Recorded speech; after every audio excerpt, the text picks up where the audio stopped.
आप एक शॉकिंग घटना सुनिए। हरियाणा की एक यूनिवर्सिटी में 3 सैनिटेशन वर्कर्स काम करती थी। इनसे इनके सुपरवाइजर ने कहा कि आप इस यूनिवर्सिटी का एक कॉम्प्लेक्स क्लीन कर दीजिए। तो उसको लेकर इन सैनिटेशन वर्कर्स ने कहा कि वो आज नहीं कर पाएंगे, उनकी तबीयत खराब है, उनके पीरियड्स चल रहे हैं। इस पूरे किस्से में अब जो सुपरवाइजर कहने वाला है, वो आपका दिल दहला देगा। सुपरवाइजर ने कहा कि अगर आपको छुट्टी चाहिए या आप ठीक नहीं है, तो आप इस बात का सबूत दीजिए कि आपके पीरियड्स चल रहे हैं। और उसमें वो कहते हैं कि आप अपने सैनिटेशन पैड्स का फोटोग्राफ शेयर कर सकते हैं। अब इस तरह की चीज ऑब्वियसली एस्केलेट होगी। ऐसे में सैनिटेशन वर्कर्स कोर्ट का सहारा लेते हैं एंड सुप्रीम कोर्ट तक ये मामला पहुंच जाता है। सुप्रीम कोर्ट के जजेस इस बात का विचार कर रहे होते हैं कि ऐसे तो अगर सब लोग प्रूफ ऑफ पीरियड्स मांगने लगे, तो जो स्टेट्स पीरियड लीव देते हैं, फॉर एग्जांपल कर्नाटका, तो क्या वो भी सबूत मांगेंगे कि औरतों को ये साबित करना पड़ेगा कि उनके पीरियड्स चल रहे हैं? Supreme Court name this as period shaming. और ये इंसिडेंट आप नवंबर 2025 के कॉन्टेक्स्ट में पढ़ सकते हैं न्यूज़पेपर्स में। अब नवंबर की जो घटना है वो मैं आपको आज क्यों बता रही हूँ एंड व्हाई हम इसके बारे में डिस्कशन कर रहे हैं, वो जान लेते हैं।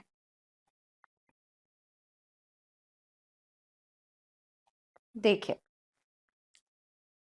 हाल ही में सुप्रीम कोर्ट ने एक लैंडमार्क जजमेंट दिया है मेंस्ट्रुएशन को लेकर। पर इसका जो जजमेंट है वो सिर्फ ऐसे स्टैंड अलोन चीजों की वजह से नहीं आया है।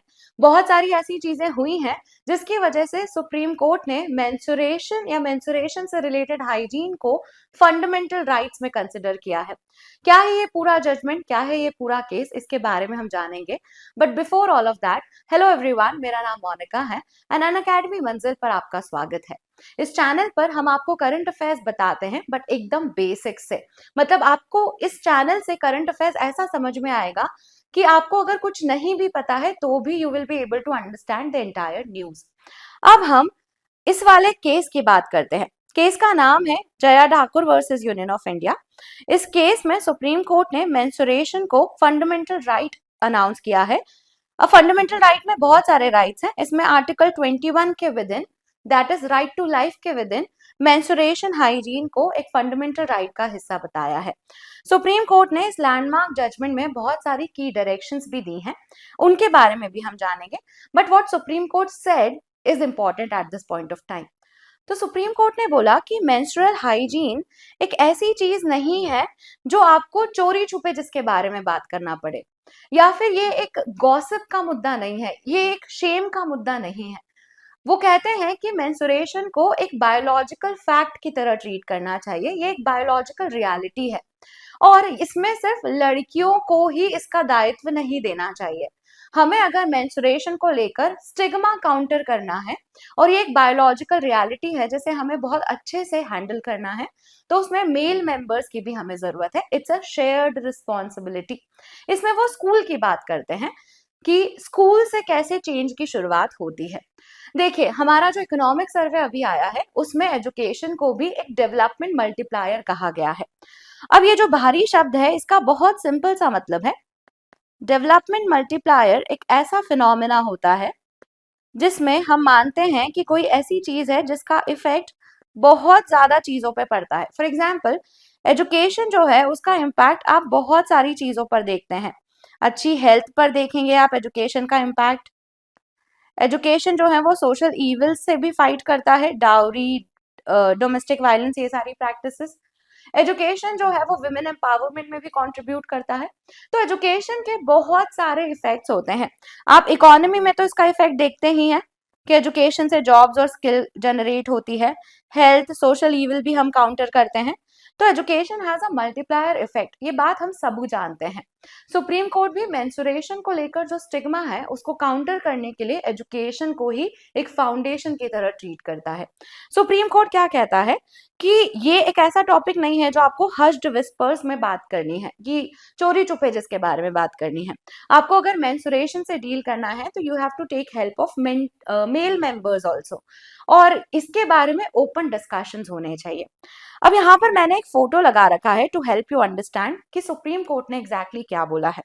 तो सुप्रीम कोर्ट बोलता है कि आप कोई भी एजुकेशनल इंस्टीट्यूट में मेल्स को आइडेंटिफाई कीजिए। फॉर एग्जाम्पल मेल टीचर्स हो सकते हैं, मेल स्टूडेंट्स हो सकते हैं एंड मेल स्टाफ हो सकता है। उसमें ये तीनों लोगों की रिस्पॉन्सिबिलिटीज इंश्योर करते हैं। वो कहते हैं मेल टीचर्स को मेंसुरेशन से रिलेटेड ओपन डिस्कशन करने चाहिए, जो भी उनके लेसन हैं उसमें इंफॉर्मेशन उन्हें देनी चाहिए विद रिस्पेक्ट टू मेंसुरेशन। तो उससे क्या होता है, you see men talking about menstruation, एक स्टिग्मा काउंटर होता है। देन मेल स्टूडेंट्स को बोला गया है कि you should be empathetic towards females. जैसे आपके साथ जो फीमेल स्टूडेंट्स हैं तो आपको उनकी कंडीशन के बारे में सेंसिटिविटी होनी चाहिए और आपको एम्पैथी से डील करना होता है। एंड मेल स्टाफ जो है उनको बोला गया है कि आप हाइजीन रिलेटेड प्रैक्टिसेस इंश्योर करेंगे। जैसे अगर कोई स्टाफ है जो वॉशरूम क्लीन करता है तो दे शुड इंश्योर कि proper sanitation facilities in place हो फॉर वुमेन। तो वो कहते हैं कि इस तरह से what we are trying to create an ecosystem जिसमें मेंसुरेशन एज अ टैबू हम काउंटर कर सकते हैं। एंड इसमें मेल्स का भी एक अहम भूमिका है, मेल्स की भी एक अहम रिस्पॉन्सिबिलिटी है। ऐसा नहीं होना चाहिए कि एक ऐसा टॉपिक बन के रह जाए जिसपे सिर्फ विमेन ही बात कर रही है, क्योंकि फिर इससे तो ओनस फिर से विमेन पे शिफ्ट हो जाएगा। ही सुप्रीम कोर्ट सेज कि इट्स अ कलेक्टिव रिस्पॉन्सिबिलिटी और इसको ऐसे ही डील करना चाहिए कि एक कलेक्टिव रिस्पॉन्सिबिलिटी है, एक इकोसिस्टम बनाने की बात करी जानी चाहिए। अब इसमें Supreme Court has given some directions कि कैसे कैसे स्कूल में क्या क्या इंश्योर करना है और आप इस फंडामेंटल राइट को कैसे इंप्लीमेंट करेंगे। फंडामेंटल राइट है अंडर आर्टिकल 21। आर्टिकल 21 बात करता है right to life and dignity की। इसमें सुप्रीम कोर्ट कहता है कि हर स्कूल में, प्राइवेट हो या गवर्नमेंट स्कूल हो, उसमें सैनिटरी पैड्स होने चाहिए और उसमें भी वो पैड्स को बताते हैं कि वो ऑक्सो बायोडिग्रेडेबल होने चाहिए। अब ये मतलब क्या होता है इसका वो भी जान लेते हैं।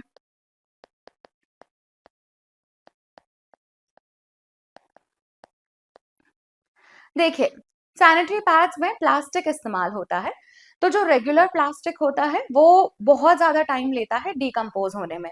ऑन द अदर हैंड जो ऑक्सो बायोडिग्रेडेबल प्लास्टिक है ये कंपैरेटिवली जल्दी डिग्रेड हो जाता है। तो सुप्रीम कोर्ट सेज कि इन्वायरमेंट की तरफ भी हमारी रिस्पॉन्सिबिलिटी होती है।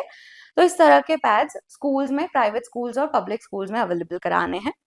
जेंडर सेग्रीगेटेड टॉयलेट्स मतलब लड़कों लड़कियों का एंड फिजिकली हैंडीकैप का अलग वॉशरूम होना चाहिए, ये क्लीन होना चाहिए, इसमें रनिंग वाटर आना चाहिए। ये सारी चीजें आपको सुनने में बहुत बेसिक लग रहा है, but this is also missing in a lot of schools और इसकी वजह से लड़कियां ड्रॉप आउट करने लग जाती हैं। हमारे एजुकेशन में एक प्रॉब्लम है कि सेकेंडरी लेवल पे यानी कि 9th to 12th स्टैंडर्ड्स में ड्रॉप आउट रेट्स ज्यादा हैं, ज्यादा स्टूडेंट्स अपना स्कूल डिसकंटिन्यू करते हैं। उसका वन ऑफ द रीजन ये पीरियड शेमिंग भी है या फिर मेंस्ट्रुअल हाइजीन का अनअवेलेबल होना भी है। तो पूरा इकोसिस्टम ही हमें इंश्योर करना पड़ेगा। तो सुप्रीम कोर्ट सेज कि ऐसे जेंडर सेग्रीगेटेड टॉयलेट्स भी होने चाहिए and menstrual hygiene management counter भी होना चाहिए। इसमें सुप्रीम कोर्ट ना बहुत छोटी छोटी सी भी चीजों की भी बहुत अच्छे से बात करता है। जैसे सुप्रीम कोर्ट कहता है कि अगर कोई स्टूडेंट है, फीमेल स्टूडेंट है जो all of a sudden washroom जाने के लिए कहे आपसे क्लास में, तो टीचर को ज्यादा क्यूरियस होकर चीजें नहीं पूछनी चाहिए और उन्हें परमिशन दे देनी चाहिए आजादी से, मतलब कि जल्दी परमिशन दे देनी चाहिए, क्योंकि this could be related to periods. या फिर सुप्रीम कोर्ट ऐसी भी बात करता है कि स्कूल्स में मेंस्ट्रुअल हाइजीन मैनेजमेंट काउंटर्स होने चाहिए जिसमें एक्स्ट्रा यूनिफॉर्म्स हों, अवेयरनेस को लेकर अगर कोई बात करना चाहे तो मेंस्ट्रुअल स्टिग्मा काउंटर करने को लेकर कोई इनिशिएटिव्स होने चाहिए।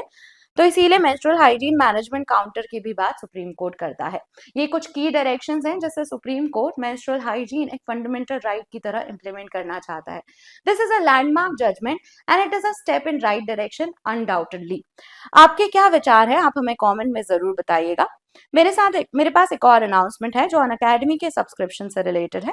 इस पे हम आपको 60% ऑफ दे रहे हैं, बट ये ऑफर आज ही खत्म हो जाएगा। एनरोल करने के लिए आप कोड MM05 का इस्तेमाल कर सकते हैं, जिसमें MM stands for Monika Mandhanya. अगर आपको इस तरह की इन्फॉर्मेशन पसंद है तो make sure to like the video. आपके जो भी विचार हैं आप हमें कमेंट्स में जरूर बताइएगा and thank you for watching.